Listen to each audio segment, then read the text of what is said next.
এইভাবে একবার ইঁচড়ের কোফতা কারি যদি বানিয়ে দেখো তাহলে কথা দিচ্ছি মাছ মাংসের স্বাদকেও হার মানাবে এই ইঁচড়ের কোফতা কারি।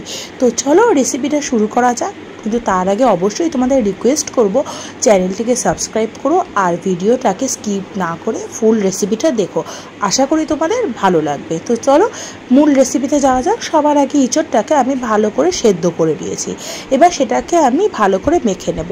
এর মধ্যে দিয়ে দেবো বাইন্ডিংয়ের জন্য 2টো আলু সেদ্ধ, দিয়ে ভালো করে চটকে আমি এটা মেখে নিচ্ছি।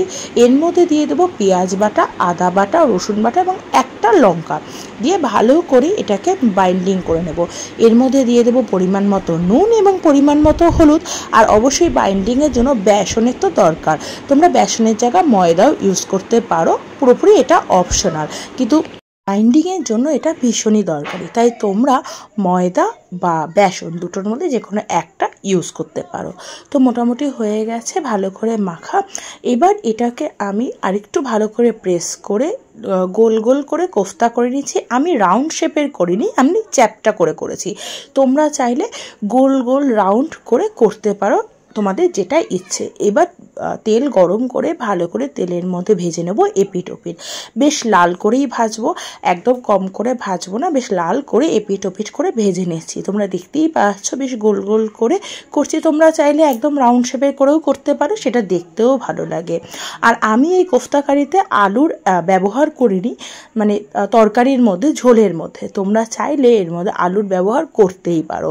কোফতাই এত সুন্দর টেস্টি হয়, এর সাথে মনে হয় না আলুর খুব একটা প্রয়োজন আছে। ব্যাস দেখো গোল গোল করে ভেজে নিচ্ছি আর এদিক ওদিক করে খুব সুন্দর শেপ করে নিচ্ছি। তোমরাও এরকম টাইপের শেপ করে নিতে পারো।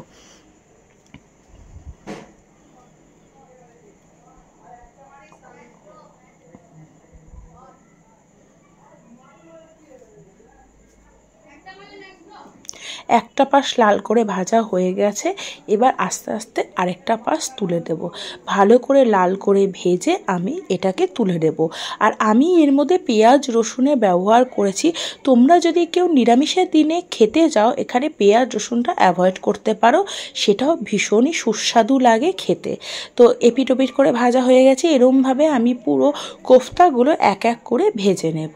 ভেজে নিয়ে আমি তুলে নিচ্ছি। এইবার ওই কড়াইতেই দিয়ে দেবো শুকনো লঙ্কা ফোড়ন, আর আমি অল্প একটু পেঁয়াজ কুচি দিয়েছি। এর সাথে আমি অ্যাড করব পেঁয়াজের একটা পেস্ট, যাতে একটা মিষ্টি মিষ্টি ভাব আসে।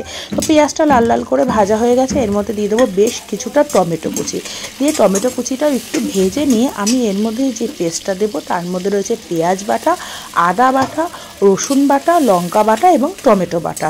এটার মধ্যে টমেটোটার পরিমাণ একটু আমি বেশি করেই রেখেছি, যাতে একটু টক মিষ্টি ব্যাপারটা আসে। এর মধ্যে দিয়ে দিলাম পরিমাণ মতো হলুদ এবং পরিমাণ মতো নুন। ভালো করে মশলাটাকে কষিয়ে নেব যতক্ষণ না এর মধ্যে থেকে তেল ছেড়ে আসছে। ভালো করে আমি কষিয়ে নিচ্ছি, তেল ছাড়া অবধি আমি ওয়েট করব। দেখো মোটামুটি কষানো হয়ে গেছে, এর মধ্যে দিয়ে তেল ছেড়ে এসছে। এবার আমি এর মধ্যে দিয়ে দেব জল। জলটা আমি মশলা যে বাটিটায় করেছি সেই বাটি ধোয়া জলই দিয়েছি। এবার তোমরা বলবে যে বাটি ধোয়া জল কেন দিচ্ছ? বাটি ধোয়া জল দিলে কিন্তু রান্নার স্বাদ দ্বিগুণ হয়ে যায়, এটি অবশ্য আমি মনে করি, তোমরা নাও মনে করতে পারো। তো দিয়ে ভালো করে এবার ঝোলটাকে আমি ফুটিয়ে নেব। ফুটিয়ে নিয়ে এবার কোফতাগুলো এর মধ্যে দিয়ে দেব। এর মধ্যে দিয়ে দেব পরিমাণ মতো গরম মশলার গুঁড়ো, দিয়ে এবার দিয়ে দেবো কোফতাগুলো। দিয়ে ফুটলেই আমার রেডি গরম গরম ইঁচড়ের কোফতা কারি। আর এই কোফতা কারি তোমরা খেতে পারো অবশ্যই রুটি পরোটার সাথে, তো খেতেই পারো, তার সাথে ফ্রাইড রাইসের সাথে এবং মিক্সড ফ্রাইড রাইস বা যে কোনো রাইসের সাথেও এই কোফতা কারি লাগবে অসাধারণ। যেহেতু ইঁচড় সেহেতু এর মধ্যে একটু চিনি কিন্তু দেওয়াটা ম্যান্ডেটরি। তো লাস্টে আমি একটুখানি চিনি ছড়িয়ে দিয়েছিলাম।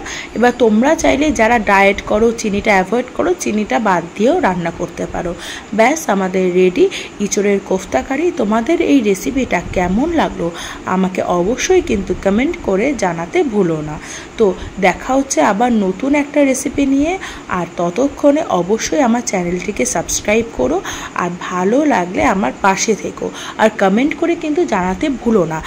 যারা যারা এই রেসিপিটা আগে ট্রাই করেছো আমাকে কিন্তু জানাতে ভুলো না তোমরা কীরমভাবে ট্রাই করেছো, নিরামিষভাবে করেছো না এরকম পেঁয়াজ আদা রসুন দিয়ে করেছো। তবে আমি সাজেস্ট করব একবার পেঁয়াজ আদা রসুন দিয়ে করো, অসাধারণ লাগে খেতে। হ্যাঁ, এর ক্ষেত্রে তোমরা অবশ্যই এটা নিরামিষের দিন খেতে পারবে না, কিন্তু নিরামিষের দিন যেদিন করবে সেদিন অবশ্যই পেঁয়াজ রসুনের জায়গায় টক দইটা কিন্তু দিও। দেখা হচ্ছে নতুন রেসিপি নিয়ে।